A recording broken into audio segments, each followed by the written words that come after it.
ನಿಮ್ಮ ಈ ಪಾತ್ರದ ಆಯ್ಕೆಗೆ ನನಗೆ ಈಗ ಸರ್ ನಿಮ್ಮನ್ನು ನೋಡ್ತಾ ಇದ್ರೆ ಒಂಥರ FM ಅವ್ರ ಥರ ಕೇಳಂಗೆ ಆಗುತ್ತೆ ನಿಮ್ಮ ಧ್ವನಿ, ಎಲ್ಲ ರೇಡಿಯೋದಲ್ಲಿ ಕೇಳ್ದಂಗೆ ಆಗ್ತಿದೆ ಧ್ವನಿ.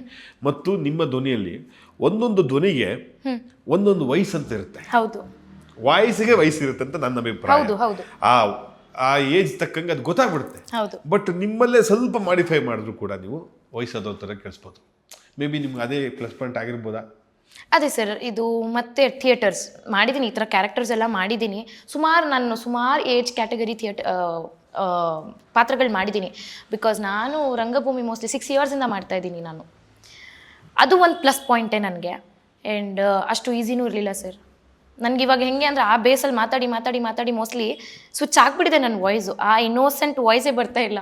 ಫೋನ್ ಎತ್ತಿದಾಗೆಲ್ಲ ಯಾರಾದರೂ ಭವಾನಿ ಕೊಡ್ತೀರಾ ಪ್ಲೀಸ್ ಅನ್ನೋ ಥರ ಆಗಿದೆ, ಸ್ವಲ್ಪ ಆ ಥರ ಆಗಿದೆ. ಈ ಅಂಬರೀಷ್ ಅವರಿಗೆ ಫೋನ್ ಮಾಡಿದ್ರೆ, ಅವ್ರ ಮನೆಗೆ ಯಾರಾದ್ರೂ ಅಭಿಮಾನಿಗಳು ಫೋನ್ ಮಾಡಿದ್ರೆ ಹೇಳಿ ನಾನು ಅಂಬರೀಷ್ ಮಾತಾಡ್ತಿದ್ದೀನಿ ಅಂತ ಅಂದಾಗ ಜನ ನಂಬ್ತಾ ಇರಲಿಲ್ಲ.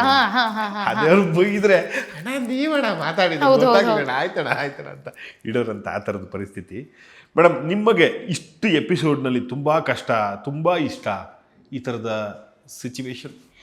ನಾನು ಮಾಡಿರೋ ಅಷ್ಟು ಎಪಿಸೋಡ್ಸು ನನಗೆ ತುಂಬ ಇಷ್ಟಪಟ್ಟು ನಾನು ತುಂಬ ಪ್ರೀತಿಸಿ ಮಾಡಿದ್ದೀನಿ ಸರ್. ಸೊ ಇಷ್ಟ ಆ ಥರ ನಾನು ಡಿಫ್ರೆನ್ಷಿಯೇಟೇ ಮಾಡೋದಿಲ್ಲ. ಕಷ್ಟ ಅಂದರೆ ಫಸ್ಟ್ ಫ್ಯೂ ಎಪಿಸೋಡ್ಸ್ ನನಗೆ ಕಷ್ಟ ಆಯಿತು. ಬಿಕಾಸ್ ಡೈರೆಕ್ಟರ್ ಏನು ಎಕ್ಸ್ಪೆಕ್ಟ್ ಮಾಡ್ತಾ ಇದ್ದಾರೆ, ನಾನು ಏನು ಕೊಡಬೇಕು ಅನ್ನೋದು ನನಗೆ ಗೊತ್ತಾಗ್ತಾ ಇರಲಿಲ್ಲ. ಅದು ಟೆಲಿಕಾಸ್ಟ್ ಆಗೋವರೆಗೂ ನನಗೆ ಗೊತ್ತಾಗಿರಲಿಲ್ಲ ನಾನು ಏನು ಮಾಡ್ತಾ ಇದ್ದೀನಿ ಅಂತ.